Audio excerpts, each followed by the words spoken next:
Buenos días, feliz domingo, feliz Día de la Madre. Hoy la palabra de Dios es muy hermosa, como siempre, y tiene un mensaje muy interesante, como siempre. Quiero subrayar un par de ideas. Dice la segunda lectura que estamos construidos sobre Jesucristo, sobre la piedra angular. ¿Quién es Jesucristo? Jesucristo es Dios que se hace hombre, pero es aquel que también consigue que el hombre acceda a poder ser como Dios.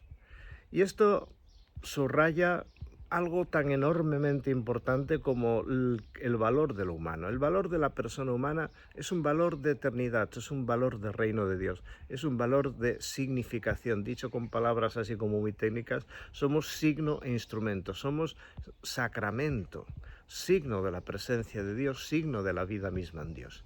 ¿Dónde está Dios? En ti y en mí. Desde el día del bautismo, los bautizados estamos constituidos como hijos de Dios. Participamos, como diría el maestro Eckhart, siendo hijos en el Hijo. Esa vinculación con Jesucristo nos hace semejantes a Él de la misma manera que Él, al vincularse con nosotros, se hizo semejante a nosotros. Este es el gran misterio de la encarnación. Y el misterio de la Pascua, es decir, la muerte y resurrección de Jesús, pone en evidencia que Dios se derrama completamente lo humano hasta incluso el límite de la muerte para que nada de lo humano quede ajeno a Dios. Y por tanto, nosotros los bautizados somos signo e instrumento de salvación. No comprendo yo a los cristianos que viven su fe de una forma lánguida, de una forma floja, de una forma, yo qué sé, aburrida y sin espíritu. No lo comprendo. Comprendo los miedos, comprendo que sí, pues estamos expuestos a las agresiones más extrañas y estamos expuestos a los señalamientos, porque también los tuvo Jesucristo. El mundo en el que vivimos no es un mundo que le guste lo divino ni lo trascendente, ya lo veis. Las guerras, ¿de dónde vienen? Del odio, vienen de los intereses particulares, vienen de cualquier cosa menos de la dignidad humana y muchísimo menos de lo que Dios quiere. Bueno, pues teniendo esa realidad presente, que a eso se le llama el pecado, esa capacidad que tenemos de autodestrucción y de perdernos completamente como seres humanos, se antepone el proyecto de Dios, eso que llamamos el reino de Dios. El proyecto de Dios es que tú y yo y cualquier ser humano seamos parte de Él, participemos de su ser. Madre mía, esto son palabras mayores.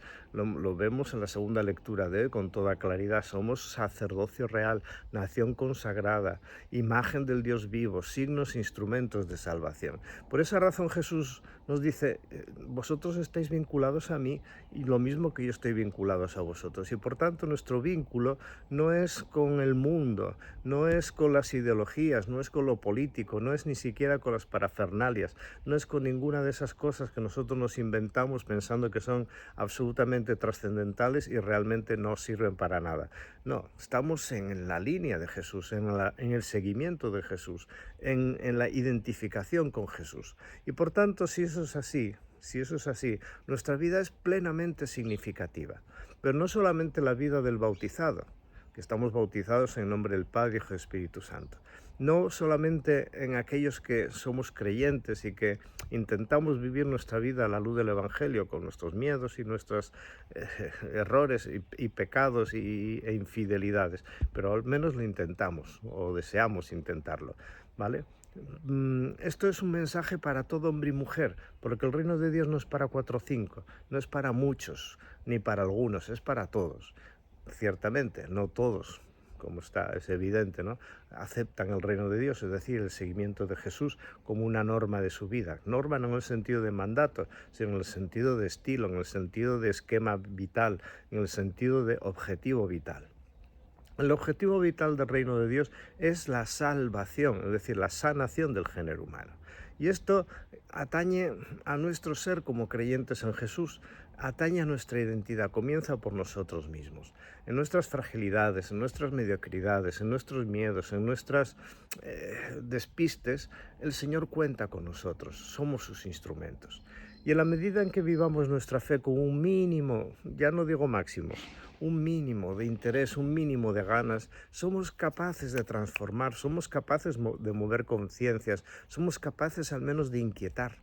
y que la gente se haga la pregunta, ¿qué está pasando? ¿Por qué esto? ¿Qué solución hay? ¿Hacia dónde se puede caminar?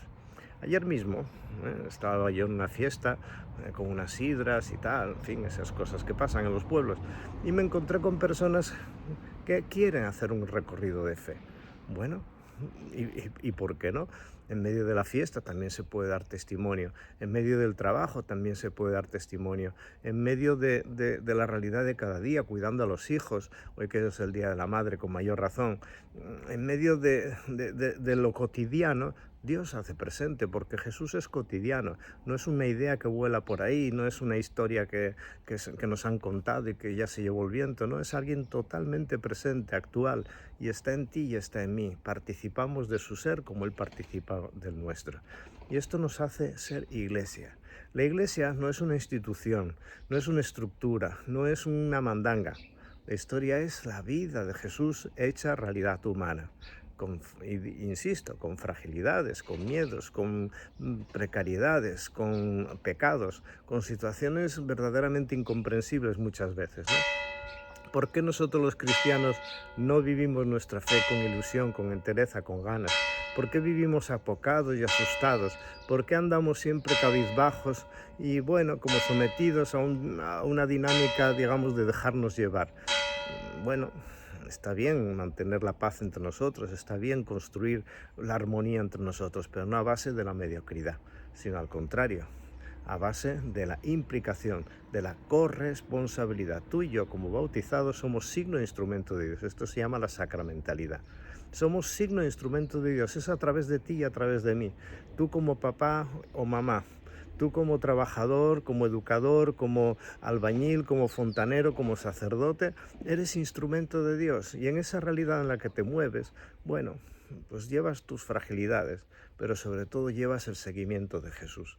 Y el seguimiento de Jesús te hace ser eso, un instrumento de esperanza, un instrumento de salvación, un instrumento de concordia. Si viviéramos esto, aunque sean pequeñas y frágiles comunidades cristianas, como nos está ocurriendo en estos pueblos donde yo estoy, por ejemplo, bueno, siempre habrá un reclamo, alguien habrá quien quiera seguir a Jesucristo, y esa salvación de Jesús no se quedará en la ignorancia de quienes quieren sofocar a Jesús, sino que quedará como una evidencia de que cuando Jesús forma parte de nuestra vida y nosotros nos adentramos en la vida en Jesús, entonces la vida cristiana adquiere una significación y una dinámica que va mucho más allá de nuestras posibilidades, porque el milagro está en que donde haya dos o tres reunidos, allí está el Señor, reunido y actuando. Pues eso, dejemos que el Señor sea el centro de nuestra vida, que sea nuestra morada, que sea nuestra historia, que sea nuestro compañero de camino, que nuestras pequeñas comunidades se sepan sanadas y sobre todo invitadas a llevar salvación allá donde se encuentran, allá donde se reúnan, allá donde viven su fe, sea como sea esa realidad. No tengamos miedo de vivir la vida humana con plenitud, pero vivámosla al estilo de Jesús, con el Evangelio en la mano. Y así resucitaremos y seremos motivos de salvación y de esperanza. Que os bendiga Dios Todopoderoso, Padre, Hijo y Espíritu Santo. Amén. Estas flores tan hermosas se las dedico a las mamás.